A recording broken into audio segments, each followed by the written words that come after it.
ಪ್ರತಿಯೊಬ್ಬ ಹೋರಾಟಗಾರರಲ್ಲೂ ಸಹ ಕಿಚ್ಚಿತ್ತು, ಆಗಲೇಬೇಕು ಅನ್ನೋಂಥ ಒಂದು ರೊಚ್ಚಿತ್ತು. ಜೊತೆಗೆ ಇದು ಆಗದಿರೋ ನಾವು ಬಿಡೋದಿಲ್ಲ ಅನ್ನೋದು ಹಠನೂ ಇತ್ತು. ಹೀಗಾಗಿ ಅಲ್ಲಿ ಉಸ್ತುವಾರಿ ಸಚಿವರು ತಿಮ್ಮಾಪುರ ಅವರು ಈ ದಿಶೆಯಲ್ಲಿ ಇನ್ನೂ ಸ್ವಲ್ಪ ಪ್ರಯತ್ನ ಮಾಡಿ ಮಹಾಲಿಂಗಪುರವನ್ನು ವ್ಯಾಪಾರಿ ಕೇಂದ್ರ, ಬಾಳೆಹಣ್ಣು ಬಿಡಬೇಕಾಗಿದ್ದು, ಕಾಲೇಜ್ ಇದೆ, ಎಲ್ಲನೂ ಇದೆ. ಅದು ಒಂದು ಸುಂದರವಾದ ಪ್ರದೇಶ, ಒಂದು ಸೆಂಟ್ರಲ್ ಪ್ಲೇಸ್ನಲ್ಲಿದೆ.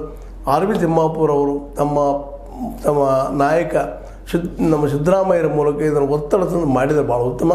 ಈಗಾಗಲೇ ಸಿದ್ದು ನಮ್ಮ ಸೌದಿ ಅವರಿಂದ ಆಗಿಲ್ಲ ಅನ್ನೋ ಸಹಿತ ಅಲ್ಲಿ ಜನರ ಒಂದು ರೋಷ ಅವರು ಜಸ್ಟ್ ಭೇಟಿಯಾಗಿದ್ದಾಗ ಅನೇಕ ಟೀಕೆನೂ ಮಾಡಿದ್ರು, ನೀವು ಕೇಳ್ತಾ ಇದ್ದೀರಿ.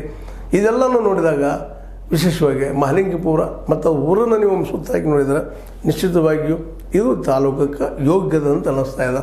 ಅದನ್ನು ಅನಿಸೋದಷ್ಟೇ ಅಲ್ಲ, ಅಲ್ಲಿ ಜನರ ಬೇಡಿಕೆನೂ ಅದಾಗಿದೆ. ನಿರಂತರವಾಗಿ ಅದನ್ನು ಈಡೇರಿಸಿಕೊಡುವಂಥ ಕೆಲಸ ಸಿದ್ದರಾಮಯ್ಯನಿಂದ ಆಗಲಿ ಅನ್ನೋದು ನಮ್ಮ ವಾಹಿನಿ ಮೂಲಕ ಅವ್ರ ಮೇಲೆ ಒತ್ತಡ ಇರುವಂಥ ಪ್ರಯತ್ನ ಮಾಡ್ತಾಯಿದ್ವಿ.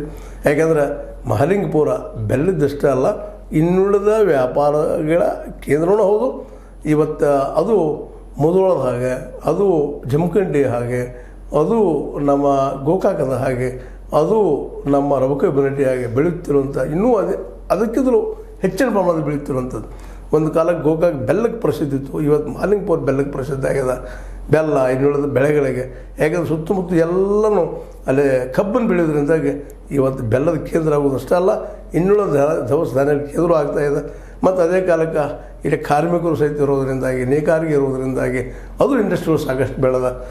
ಈ ಒಂದು ಹತ್ತಿ ಅನ್ನೋಕ್ಕಿಂತಲೂ ಬಟ್ಟೆ ತಯಾರಿಕಾ ಒಂದು ರೂಪದಲ್ಲಿ ಸಾಕಷ್ಟು ಆಗಿದೆ.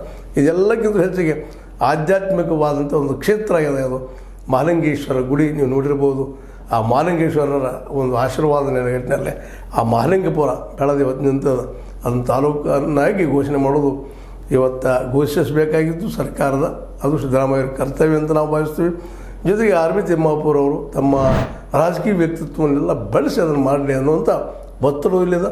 ಮತ್ತು ಅದೇ ಕಾಲಕ್ಕೆ ನಮ್ಮ ಸಿದ್ದು ಸೌದಿ ಅವರು ಸಹಿತ ಏನಾದರೂ ಒತ್ತಡ ತಂದು ಇದನ್ನು ಮಾಡಿಸುವಂಥ ಕೆಲಸ ಆದರೆ ಭಾಳ ಉತ್ತಮ ಅನ್ನೋಂಥ ಮಾತನ್ನು ಹೇಳ್ತಾ, ಇದು ಮಹಾಲಿಂಗಪುರ ಆಗಲೇಬೇಕು ತಾಲೂಕು ಅನ್ನೋ ಹೋರಾಟದ ಒಂದು ಝಲಕ್ಕನ್ನು ನಿಮ್ಮ ಮುಂದೆ ಇಟ್ಟಿದ್ದೀನಿ. ನೀವು ಅದನ್ನು ನೋಡಿ ನಿಮ್ಮ ಅಭಿಪ್ರಾಯ ತಿಳಿಸಿರಿ.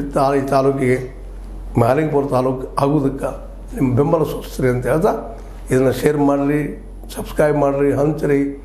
ಜೊತೆಗೆ ನೀವು ಇದನ್ನು ನೋಡೋದನ್ನು ಬಿಡಲಿಕ್ಕೆ ಹೋಗ್ಬೇಡ್ರಿ, ಮಹಾಲಿಂಗಪುರ ಹೋರಾಟ ನಿಲ್ಲಿಸಬೇಡ್ರಿ ಅಂತ ಹೇಳ್ತಾ, H16 ನ್ಯೂಸ್ ಅರ್ಥ ದೇಶ ತರ ಸತ್ಯದ ಕೈಗಳಲ್ಲಿ ವಂದನೆಗಳು.